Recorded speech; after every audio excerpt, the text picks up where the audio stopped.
Boa noite, meus irmãos. Vamos fazer o estudo, o encontro de Jesus com Nicodemos. Esse é um estudo que nós retiramos do capítulo 4 do Evangelho segundo o Espiritismo. Ninguém poderá ver o reino de Deus se não nascer de novo. E nós vamos utilizar os recursos, as informações que constam do item 5, que trata sobre reencarnação e ressurreição. Esse item 5 é a passagem evangélica. E aí, por conta disso, nós vamos primeiro fazer a leitura de toda a passagem evangélica, já com algumas imagens, e depois a gente retorna ao início da passagem evangélica para poder conversar e discutir alguma coisa a respeito do assunto. Havia um homem entre os fariseus chamado Nicodemos, senador dos judeus, que veio à noite encontrar com Jesus e lhe disse: Mestre, sabemos que vieste da parte de Deus para nos instruir como um doutor, porque ninguém poderia fazer os milagres que fazes se Deus não estivesse com ele. Ao que Jesus fala: em verdade eu te digo, ninguém pode ver o reino de Deus se não nascer de novo. Nisso Nicodemos responde: como pode nascer um homem já sendo velho? Pode tornar a entrar no ventre de sua mãe para nascer uma segunda vez? E aí Jesus responde: em verdade eu te digo, se um homem não renasce da água e do Espírito, não pode entrar no reino de Deus. O que é nascido da carne é carne, e o que é nascido do Espírito é Espírito. Não te admires de que eu te haja dito ser preciso que nasças de novo. E Jesus continua dizendo: o Espírito sopra onde quer e ouves a sua voz, mas não sabes de onde ele vem, nem para onde vai. O mesmo se dá com todo homem que é nascido do Espírito. Nicodemos então pergunta: como pode isso acontecer? E Jesus responde: pois que és mestre em Israel e ignoras estas coisas? Em verdade eu te digo que não dizemos senão o que sabemos e só damos testemunho do que temos visto. E encerra dizendo que, entretanto, não aceitas o nosso testemunho, mas, se não me credes quando vos falo das coisas da terra, como me crereis quando vos falar das coisas do céu? Isso consta do Evangelho de João, capítulo 3, versículos 1 a 12. Para nossa análise, essa informação é vital, né? Evangelho de João, porque a gente, quando vai estudar os evangelhos, a gente lembra, né, que os 3 primeiros evangelistas, Mateus, Marcos e Lucas, responsáveis pelos evangelhos sinóticos, aqueles evangelhos que trazem a síntese da vida de Jesus, nesses 3 primeiros relatórios, né, nesses 3 primeiros evangelhos, a gente vê uma sequência de mensagens, uma sequência de ocorrências, fatos sendo contados como aconteceram, né, dentro da visão de cada um desses evangelistas. Mas, quando você pega o Evangelho de João, João não trabalha a questão simplesmente de fatos propriamente dito, ele trabalha o sentimento das coisas. Então, uma das questões que a gente vai abordar dentro do nosso trabalho é a questão do sentimento. E, paralelamente, nós vamos lembrar do nosso companheiro Camille Flammarion, que no discurso, por ocasião da morte de Allan Kardec, ele diz: Allan Kardec era o que eu chamarei simplesmente o bom senso encarnado, raciocínio reto e judicioso. Ou seja, a gente também vai utilizar essa mesma técnica, usar informações da história, informação da parte linguística, né, propriamente dita, vamos usar bom senso, né, nós vamos conversar sobre o que o Evangelho segundo o Espiritismo traz para a gente poder compreender de uma maneira um pouco melhor a questão do encontro de Jesus com Nicodemos. Então, como nós falamos agora há pouco, nós vamos começar o trabalho justamente retornando lá atrás, né, no primeiro versículo, para poder analisar como é que estava sendo trazida a situação. Eu já vou usar o recurso de colorir determinadas palavras, né, para poder destacar, para a gente poder pensar em cima dessas palavras que também estão coloridas. E aí diz, né, dentro do Evangelho, havia um homem entre os fariseus, chamado Nicodemos, senador dos judeus, que veio à noite encontrar com Jesus e lhe disse, já aqui, muito interessante a gente perceber, né, que o fato dele ser senador dos judeus, obviamente ele tinha a anuência do poder temporal na época, que era exercido pelos companheiros romanos, né, era o Império Romano, a Palestina estava tomada, fazia parte do Império Romano, e esse encontro, né, veio à noite encontrar com Jesus. Então, ele, obviamente, tentava se esconder daquele encontro, ele não queria fazer o encontro às claras, não era uma coisa comum as pessoas ficarem na rua à noite.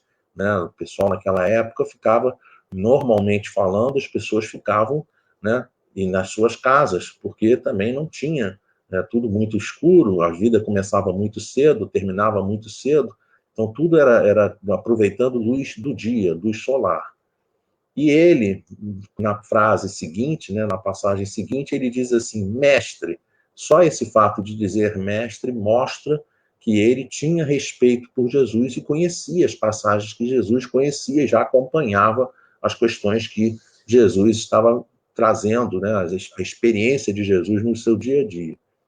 E ele justamente fala, sabemos que vieste da parte de Deus para nos instruir como um doutor, porque ninguém poderia fazer os milagres que fazes se Deus não estivesse com ele. Ele mostra claramente que o encontro entre eles é um encontro agendado, é um encontro marcado entre uma pessoa que conhecia Jesus, que trata Jesus como mestre e, ao mesmo tempo, por ser senador dos judeus, tinha um prestígio e ele não queria colocar em xeque, não queria colocar, né, deixar, né, se expor, né, num encontro às claras entre ele e Jesus. Mas, por um outro lado, nós estávamos lembrando, outro dia, fazendo um estudo, que nós tivemos na história do Espiritismo um médium chamado Andrew Jackson Davis, que era um médium que tinha um potencial assim extraordinário, né, de mediunidade, e ele conseguia ver o interior das pessoas. Era como se fosse, a gente diz assim de brincadeira, um raio-x ambulante. Ele olhava para a pessoa e dizia para a pessoa assim, você está com problema no fígado, você está com problema no estômago, você está com problema na barriga, nesse tipo de órgão. E aí ele ia descrevendo a situação e normalmente dava algum tipo de receita, dava algum tipo de orientação para a pessoa tomar algum remédio, para fazer algum cuidado, fazer qualquer coisa. Logicamente que a medicina naquela época era totalmente obsoleta, muito poucos recursos que tinham, né? A gente lembra, por exemplo, que a questão da penicilina, a questão de antibiótico, né, começou na época da Segunda Guerra Mundial. E Andrew Jackson Davis nasceu em 1826 e morreu no início do século XX, 1900 e pouco, 1910, se eu não me engano. E, logicamente, então, os recursos que ele tinha eram muito curtos. Mas, mesmo assim, ele via o interior, por coloração do órgão, dizia que o órgão estava doente, dizia algum tipo de receita. Só que, em determinados momentos, às vezes, ele não dava a receita. E aí, uma vez, ele foi questionado, e a resposta que ele deu foi que ele não podia fazer nada naquele momento porque o anjo doutor dele não estava presente. Ou seja, na realidade, ele tinha a capacidade de visualização, mas não tinha, né, a capacidade e nem conhecimento para poder passar remédios, passar qualquer tipo de medicamento ou qualquer tipo de orientação médica com os recursos daquela época, logicamente falando. Só que Jesus já é outra situação. Jesus, espírito puro, Jesus, médium de Deus, Jesus, aquele espírito que tinha todo o potencial, todo o preparo necessário, e quando chegava na situação, Jesus não apenas sabia o interior da pessoa, era como se fosse assim, Jesus era um raio-x ambulante, era uma tomografia computadorizada ambulante, era uma ressonância magnética ambulante, era um psiquiatra, era um pedagogo, era um psicólogo, era um analista, ele era tudo que a gente puder imaginar, tudo que a gente puder imaginar, Jesus tinha. Então ele olha para Nicodemos e já vai direto com o dedo na ferida, direto com o dedo, né, botando muito claramente, de maneira muito clara, o que estava, né, deixando Nicodemos preocupado. Então ele diz de cara, em verdade eu te digo, ninguém pode ver o reino de Deus se não nascer de novo. Ora, Nicodemos, na hora que ouve esse tipo de mensagem, ele diz: como pode nascer um homem já sendo velho? E aí ele fala uma frase muito interessante, né, porque mostra também, e aí eu colori em vermelho, que mostra também o quanto que ele, né, estava naquele momento usando a frase, dizendo o que ele já achava. Né? Então ele questiona, mas na verdade ele questiona falando o que ele achava. Pode tornar a entrar no ventre da sua mãe para nascer uma segunda vez? A gente aproveita sempre, né? E para dizer que nesse caso Nicodemos sabia, né, da questão da reencarnação. Ele estava sabendo o que estava acontecendo, mas podia não ter entendido ou não entender perfeitamente como acontecia. A gente lembra e recebemos esse slide aqui assim, pronto, essas informações todas prontas aqui por um companheiro de outro centro espírita pelo Facebook, né? Ficou tão bom o slide, ficou tão bom o texto, que nós resolvemos trazer exatamente dessa maneira como está aqui. A Igreja Católica aceitou a reencarnação até o ano 553. A reencarnação foi recusada após o Segundo Concílio de Constantinopla, pelo imperador Justiniano. Reparem, pelo imperador Justiniano, poder temporal, não pela Igreja e não pelo Papa, por influência de sua esposa, ex-prostituta, que não achava conveniente a lei de causa e efeito, porque ela tinha medo de voltar como prostituta. Então é interessante a gente ver esse tipo de comentário, porque dizem, né, os historiadores, que ela mandou executar as suas antigas companheiras e, paralelamente, tanto achava, né, porque as companheiras, logicamente, lançavam anátemas na hora da condenação, lançaram anátemas na direção dela, como, paralelamente, ela também ficou com aquela preocupação de que voltasse numa encarnação futura, né, novamente como prostituta. Então, ela chega para o marido e diz para ele que não tem que ter mais isso dentro da Bíblia, né, dentro do Novo Testamento, porque não era conveniente, né, essa questão da reencarnação, não era conveniente que esse conteúdo funcionasse dessa maneira, fosse trazido dessa maneira para o povo. Como se fosse suficiente alterar o conteúdo na mão de uma lei que é uma lei de Deus, que é uma lei da natureza. Né, como se fosse dessa maneira que se funciona. Mas, logicamente, com medo e, logicamente, não sabendo, né, das reais consequências e do real funcionamento dessa situação, ela pensou dessa maneira e ele, obviamente, aceitou. Então, a partir do ano 553, nesse segundo concílio de Constantinopla, é retirado totalmente, né, a questão da reencarnação e ficou sendo utilizada a questão da ressurreição. Naquele momento, então, Jesus retruca, né, fala mais uma vez, e aqui nós vamos ler as 3 partes mais uma vez, mas vamos analisar depois cada uma separadamente. Em verdade, eu te digo, se um homem não renasce da água e do Espírito, não pode entrar no reino de Deus. O que é nascido da carne é carne, e o que é nascido do Espírito é Espírito. Não te admires de que eu te haja dito ser preciso que nasça de novo.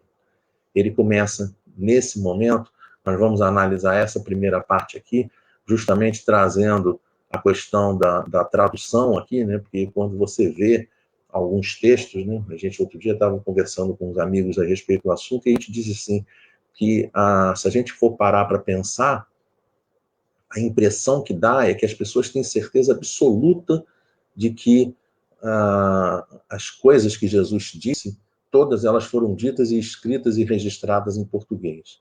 Na realidade, Jesus, a gente quando olha assim o mapa de Israel, né, quando a gente olha o mapa da Palestina, né? Vou fazer de conta que o mapa da Palestina é o meu celular, para ficar uma referência fácil para vocês, né? Então, se você olha assim, o mapa da Palestina, assim, aqui no norte você tem, né, a parte da Galileia, o Mar da Galileia. Aqui no sul você tem Jerusalém e você tem o reino chamado Judéia. Aqui em cima, o reino de Israel, e aqui é o reino de Judá, reino, né, que tinha a Judéia aqui embaixo. E tinha, logicamente, Jerusalém também, o Mar Morto, aqui na parte de baixo. Na parte de cima, ao norte, tinha um reino pequenininho chamado Reino de Aram. E aí, desse reino de Aram, que era proveniente lá da área, né, onde é hoje a Síria, né, onde hoje é a Síria, né? Então, esses companheiros trazem e mesclam a linguagem desse reino com a linguagem do hebraico, e aparece, então, o Aram, né, do reino de Aram, aparece o aramaico. E esse aramaico é conversado e muito mais utilizado no norte do que propriamente no sul. Então, Jesus, e aí, no caso, nós vamos falar não as questões de traduções propriamente ditas, esse estudo é muito bem feito pelo professor Severino Celestino, por Haroldo Dutra e outros tantos companheiros, e alguns companheiros historiadores, né? André Chouraqui, da Universidade da França, e por aí vai, que nós vamos pensar não apenas na parte de tradução, mas nós vamos pensar principalmente na parte de como que se conversava, né? Como eles conversavam a respeito do assunto. Jesus traz um ensino de maneira que toda a Palestina conseguisse ver, então ele traz os ensinos originalmente em hebraico. Esses ensinos eram conversados em hebraico, mas também conversados no norte, na Galileia, mormente usando o aramaico. Agora, quando você vai adentrando no Império Romano, você vê que aqueles ensinos passaram a ser conversados, e a força helenística, né, da Grécia, quando você vê que muitas coisas, muitas linguagens, muitas das coisas que se falava era grego. Certa feita, eu estava fazendo um estudo e uma companheira lembrou que a Grécia era formada por cidades-estado. E ela, formada por cidades-estado, então, ela não tinha apenas um grego, né? A gente, quando entra no próprio computador, a gente vê que tem vários gregos diferentes. Então, nós vamos usar assim como base, né? Tinha grego para cada cidade, né? Para Esparta, para Atenas, para Troia, para Tebas, e por aí vai. A gente vai pensar apenas em 4 gregos. Então, a gente vê que conversava em hebraico, conversava em aramaico, conversava em grego 1, grego 2, grego 3, grego 4. Depois conversa também em latim, depois conversa em italiano, conversa em francês, e estou subindo pela Europa, conversa em inglês, para depois conversar em espanhol, conversar em português de Portugal, para depois conversar em português do Brasil. Então, a gente percebe que, na realidade, são 13 etapas, pelo menos 13 etapas percorridas de gente falando a respeito do assunto. Quando essas coisas são registradas para a nossa língua, quando são registradas no decorrer do tempo, aquele, em verdade, te digo, ele é muitas das vezes traduzido como sendo amém, te digo.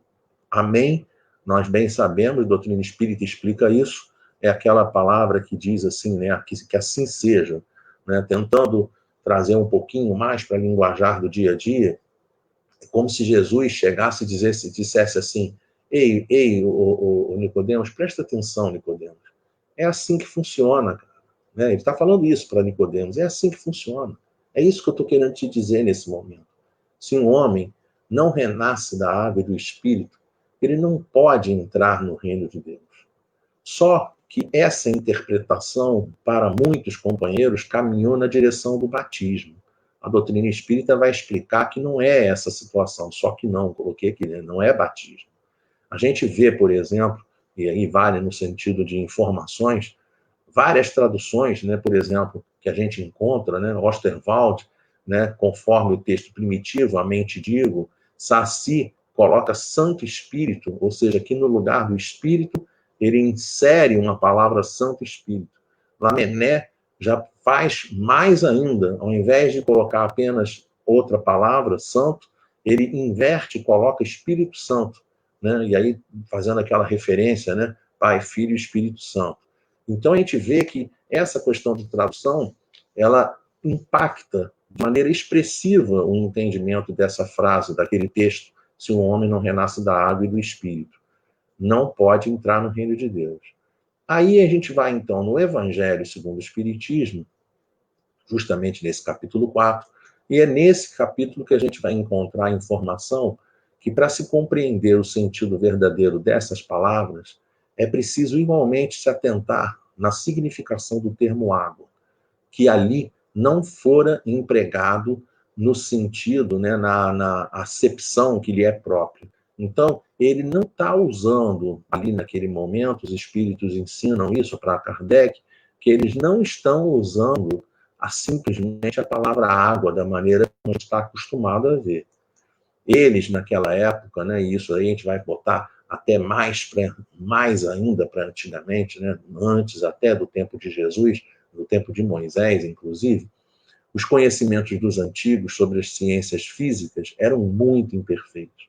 Quando a gente lê essa frase aqui, a gente vai no Livro dos Espíritos, nas questões 18, na questão 19, né, que vai estar falando da questão de espírito, né, espírito, princípio inteligente né, da criação, do universo, a questão de espírito, de matéria, né, matéria, a criação das coisas, né, eu estou falando lá daquele início do Livro dos Espíritos, quando se fala, por exemplo, a respeito daqueles assuntos, eles dizem de maneira muito clara, os espíritos são muito categóricos, dizendo que o homem não tem ainda condições de entender o princípio das coisas. Não temos cabedal, não temos recurso, não temos grandeza espiritual, não temos um monte de situações que nos faltam para poder entender.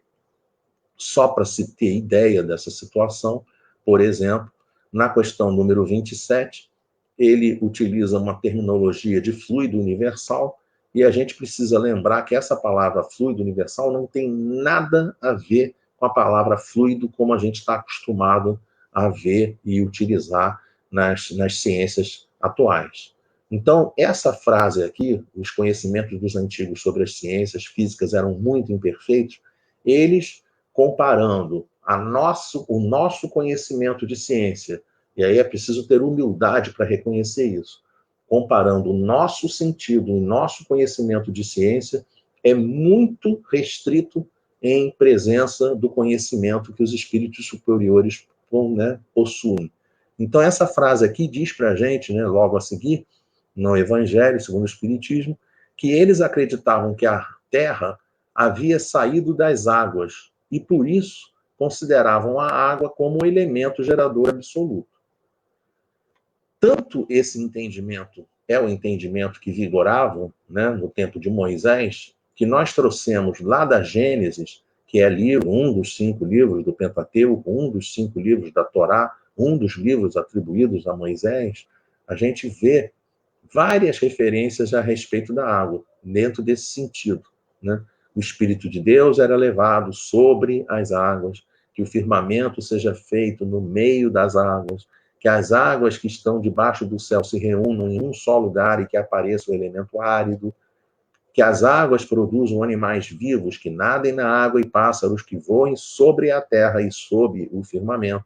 Então, um conjunto de informações que mostram que eles tinham um entendimento de que tudo começava com a água. Claro, a água é importantíssima.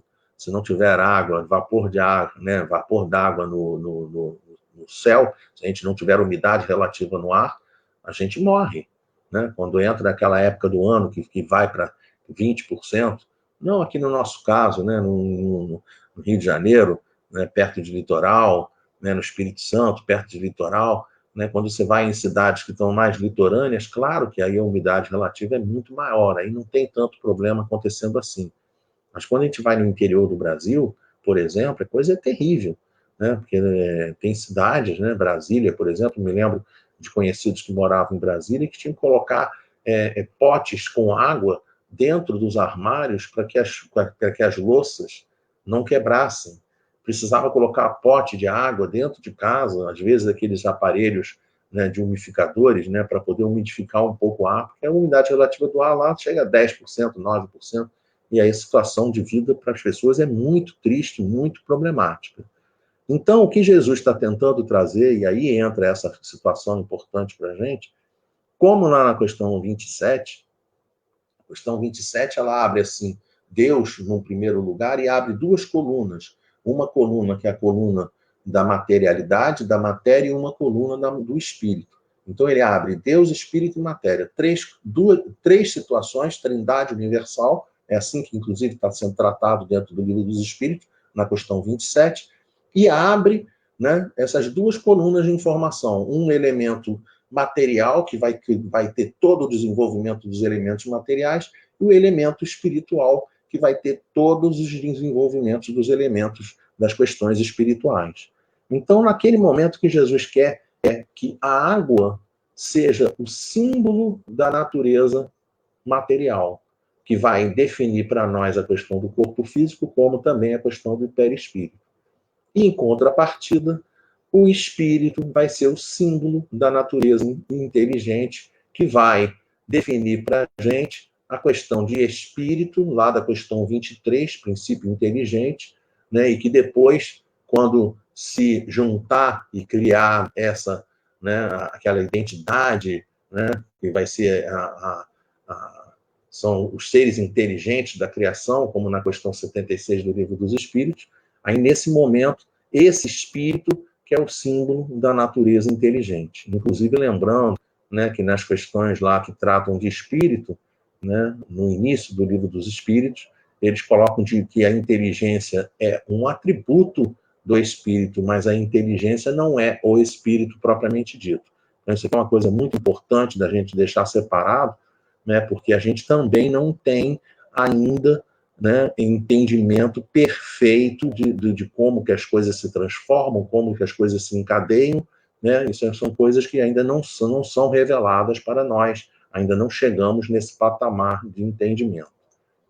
De qualquer maneira, a gente percebe, né, e aí o Evangelho traz para a gente que tal interpretação se justifica por essas outras palavras. O que é nascido da carne é carne, o que é nascido do espírito é espírito. Ou seja, Jesus estabelece de maneira muito clara uma distinção positiva entre espírito e o corpo físico. De maneira que a gente, quando tem os nossos filhos, a gente tem que somente o corpo procede do corpo e o espírito é independente do corpo. Então, a gente vai ter a união com uma pessoa, né, do sexo oposto, obviamente, para poder espermatozoide e óvulo terem a questão da geração, tá? A questão da procriação, a questão da fecundação, mas, uma vez feito isso, se empresta os requisitos, se empresta as características, melhor dizendo, do corpo, DNA, cromossomos e por aí vai. Né? Então, as informações que são passadas, que são as informações do corpo. Porém, aquele espírito que vai habitar aquele corpo não tem, né, entre aspas, nada a ver com a gente. Ele é um outro espírito com uma outra história. Eventualmente pode, logicamente, ter tido momentos, né, de compartilhar a história com a gente, mas a gente precisa entender que ele não é consequência espiritual nossa. Ele é um outro espírito, né? Aquela visão espetacular que, por exemplo, aquele autor Gibran, não vou saber falar o nome dele aqui agora, Gibran, Khalil Gibran, uma coisa assim, né, que ele dizia em determinado momento do seu livro, dizia que, né, vossos filhos não são vossos filhos, né, para a gente poder entender que aquilo ali que é um espírito que é independente do corpo, que nós, sim, aí nós passamos as características de geração. Ou seja, sintetizando, as três grandes informações que têm que estar muito claras na nossa mente. Tornar a entrar no ventre da sua mãe para nascer uma segunda vez. Obviamente, não para nascer da sua mesma mãe, mas como a gente às vezes né, se pudéssemos, se tivéssemos a oportunidade de trocar, com toda certeza a gente faria isso, né, perguntaria, né, para a pessoa, né, Lídia, por exemplo, né, Lídia, quantas mães você tem? Né, a resposta que, óbvia que a pessoa vai dar, né, seria uma mãe, né, que a gente lembra da nossa mãe dessa encarnação presente. Só que a gente às vezes precisa lembrar que quando nós desencarnarmos, nós muitas das vezes teremos oportunidade de encontrar com outras mães que tivemos em outras encarnações. Então, aqui, não apenas nós vamos voltar ao ventre da nossa mãe, mas vamos voltar ao ventre daquela que será a nossa mãe na encarnação futura. Tanto temos a questão do futuro como o passado. Dos dois lados. Múltiplas encarnações para trás, múltiplas encarnações para frente. E aí ele diz, se um homem não renasce da água e do Espírito, não pode entrar no reino dos céus, no reino de Deus. E também a informação que é nascido da carne é carne. E aí, fizemos essa imagem linda, né? Essa imagem bonita para a gente poder, essa questão aqui da água, né? Inclusive também, nós não podemos deixar de mencionar a questão da água do líquido amniótico, né? Talvez até por conta disso que eu, por exemplo, adoro usar como uma metáfora do renascimento, da metáfora da reencarnação, eu adoro usar a visão das ondas do mar, né? Porque a água é salgada como líquido amniótico e, ao mesmo tempo, o movimento, né? Da dinâmica da vida. Encarna, desencarna, encarna, desencarna. A encarnação, às vezes, é um mar revolto, uma encarnação complexa, complicada. Às vezes, a encarnação é né, ondas tranquilas, calmas, um mar calmo. Às vezes é um pouco mais rápido, às vezes um pouco mais lento, às vezes um pouco sem vento, sem muitas complicações, e às vezes com vento, com complicações. Cada um com seu cada um, cada encarnação com a sua característica de encarnação. De qualquer maneira, né, Jesus diz, né, fala para ele assim, não te admires de que eu te haja dito, ser preciso que nasças de novo.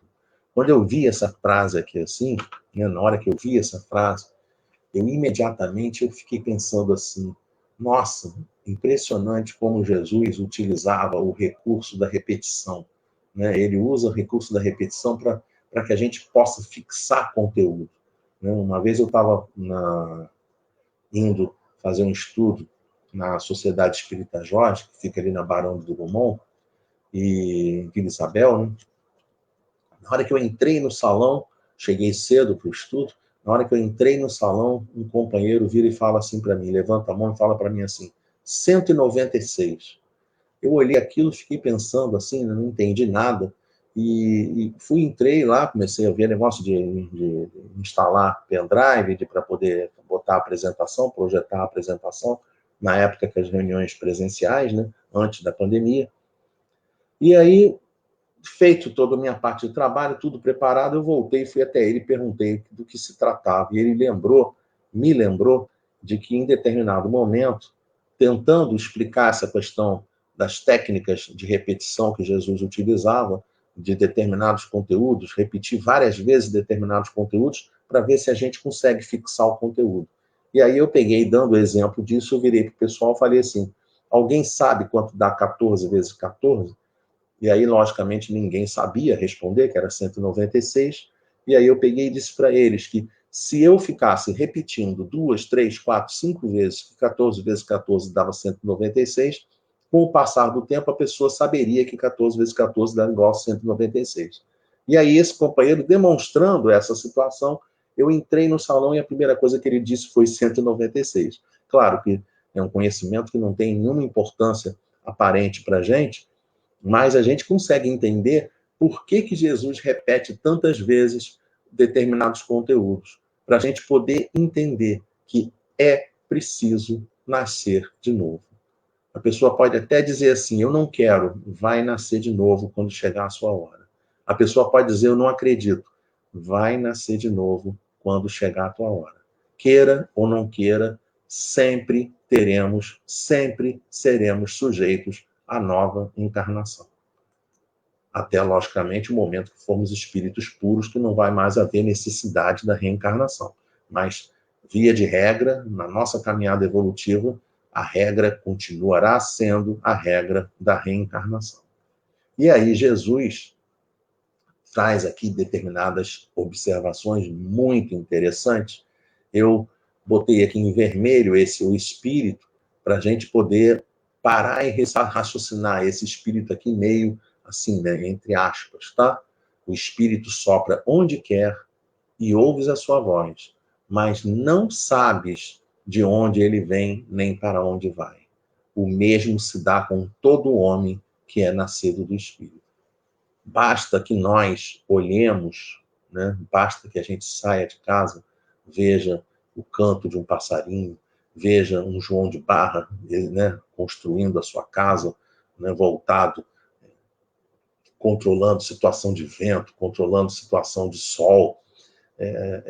Você vê pássaros fazendo ninhos, você vê a sabedoria de uma tartaruga, a sabedoria de um elefante, a sabedoria do reino animal como um todo.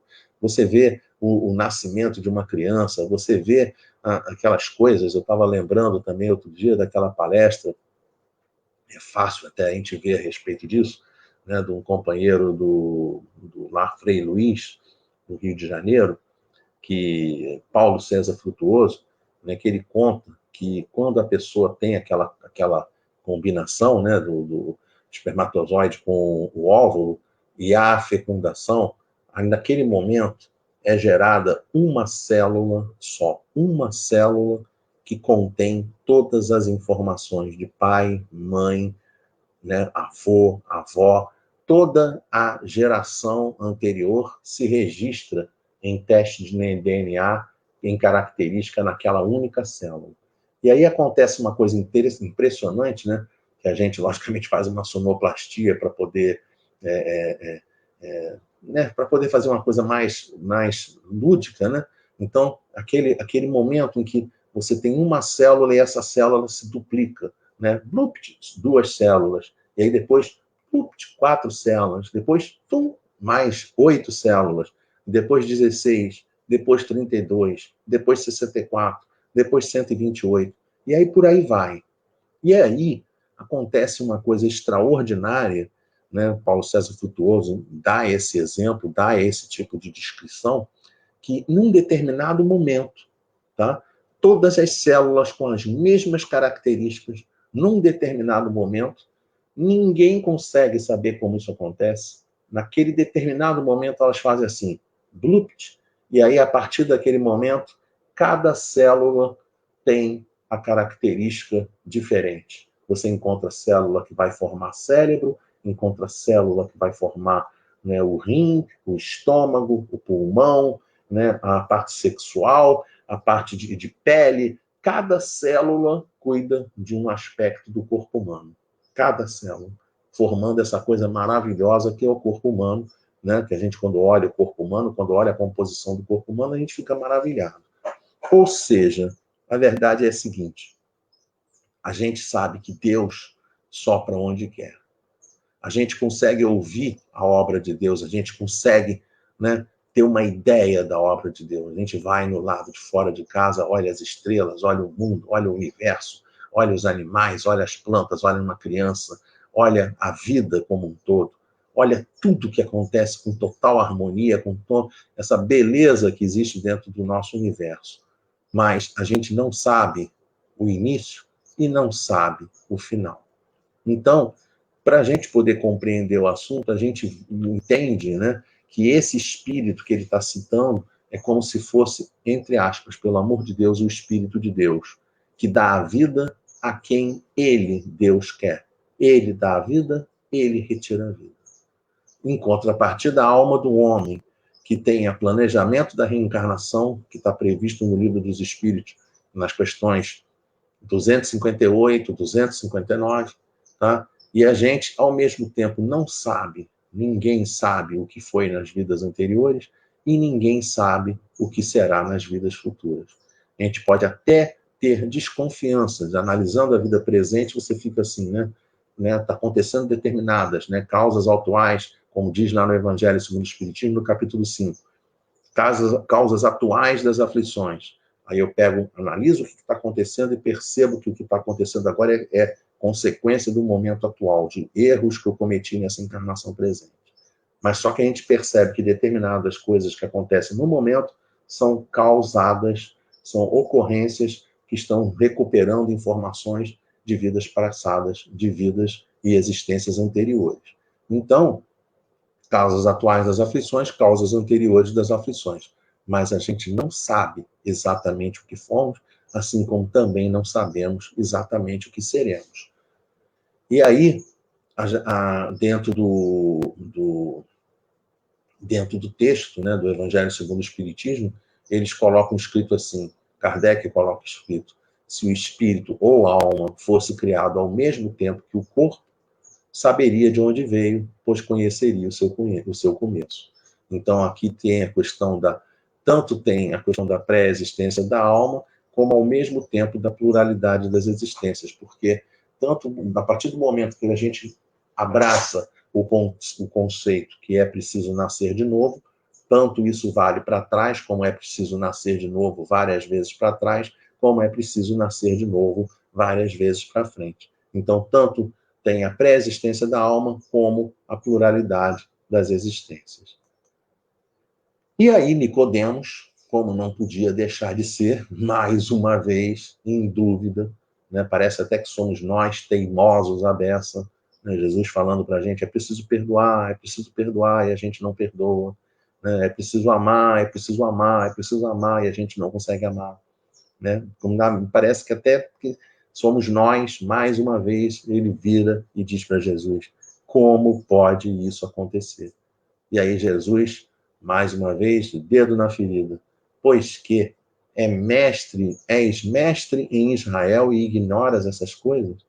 Jesus está falando porque sabe que ele sabia do que estava falando.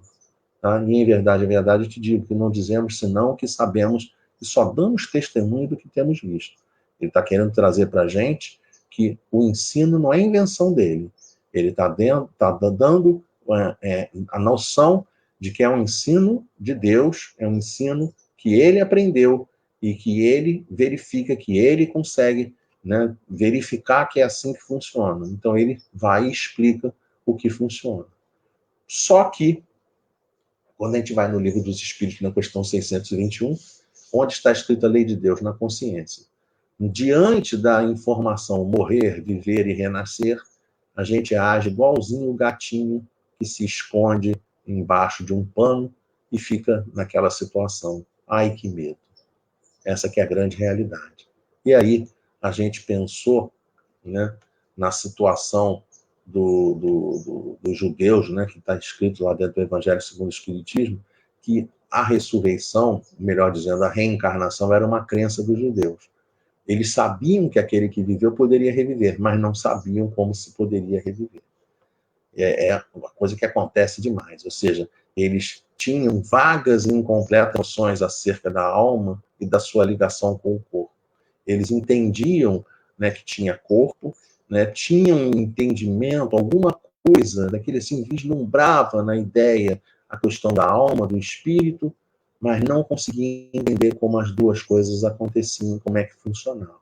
Para nós, tudo fica muito claro hoje em dia. Se a gente olhar a informação da reencarnação, que define retornar à vida corpórea em outros corpos, de maneira variável, encarna com um aspecto, fica período desencarnado, continua progredindo, encarna novamente com outro aspecto, fica mais um tempo progredindo desencarnado, fica mais um período encarnado, outro período desencarnado, outro período encarnado, progredindo sempre, sempre na busca do progresso. Como diz a questão 132, o objetivo da encarnação, progredir e cumprir a parte que nos cabe na obra da criação. Em contrapartida, o conceito da ressurreição, que dá a ideia de voltar à vida no corpo que morreu. Nós temos uma oposição, que seria este corpo, e a gente vai ressurreição, novamente com o mesmo corpo. Não é possível, não tem sentido esse tipo de informação. A informação que vinga para todos nós é a informação do reconstruir sempre. Ter ideia de que precisamos nascer de novo que precisamos retornar ao planeta para continuar a nossa caminhada evolutiva, não apenas crescendo e aprendendo no plano espiritual, mas também retornando ao planeta para exercitar, para ser provado, para passarmos por todas as necessidades que temos para poder continuar crescendo, né, rumo ao reino de Deus, como Jesus colocou para cada um de nós. E aí Jesus dá a chave de encerramento, dizendo que, entretanto, não aceitas o nosso testemunho. Mas se não me credes quando vos falo das coisas da terra, como me crereis quando vos falar das coisas do céu? E aí somos nós que precisamos efetivamente dar valor a essas informações espirituais que chegam para cada um de nós. Nós ainda colocamos mais um slide, é o último slide da apresentação, em que a gente procura dar uma ideia, né, que a evolução do princípio inteligente, em determinado momento, chega no patamar da parte hominal, em que o espírito é criado simples e ignorante.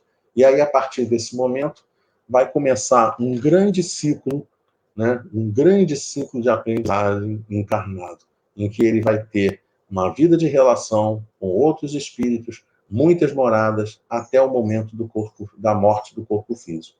Aí ele vai passar algum tempo errante, no estado de espírito errante, tá? E aí vai ser um momento que vai ter essa pergunta, necessidade de novo ciclo de aprendizado na carne, encarnado. E aí, nesse caso, se a resposta for positiva, é que ele vai ter um outro ciclo de aprendizagem encarnado. E aí vai assim, encarna, desencarna, fica um tempo desencarnado, sempre progredindo, sempre aprendendo. Novo ciclo, e vai fazendo isso até o momento em que a resposta vai ser, necessita novo ciclo de aprendizagem, e a resposta vai ser não, porque ele já atingiu o patamar de espírito puro. E aí, como nas questões 112 e 113 do Livro dos Espíritos, vai estar informando que não necessita de nova encarnação, porque ele vai participar da construção do conhecimento da felicidade, auxiliando a Deus. No entanto, nós colocamos aqui pontilhado a possibilidade dele vir ao planeta, encarnar novamente, caso típico de Jesus, para um novo ciclo como missão, como um novo ciclo como, né, enviado de Deus para poder cumprir desígnios específicos, para cumprir tarefas específicas. Tá? Mas não é que ele tenha necessidade de uma nova reencarnação, mas pode reencarnar como missão. Só esse slide aqui já daria também mais um bom tempo de estudo, mas a gente fica com essas referências para os nossos companheiros. Se tiverem dúvidas, né, depois podem postar, e, né, nosso e-mail, posso até dizer para vocês aqui, né, o nosso WhatsApp fica mais fácil, 21 99689 0345. Eduardo Henrique, estou à disposição de todos aqueles que tiverem dúvidas, qualquer comentário, fiquem à vontade. Podem entrar em contato, que a gente vai ter o máximo prazer em retornar e procurar esclarecer qualquer tipo de orientação, qualquer tipo de questionamento. Que a paz de Jesus se faça para todos nós. Nós vamos dando, então, assim, encerramento ao trabalho. Que Deus abençoe a todos nós. Muito bom estar com todos vocês. E vou encerrar aqui a apresentação.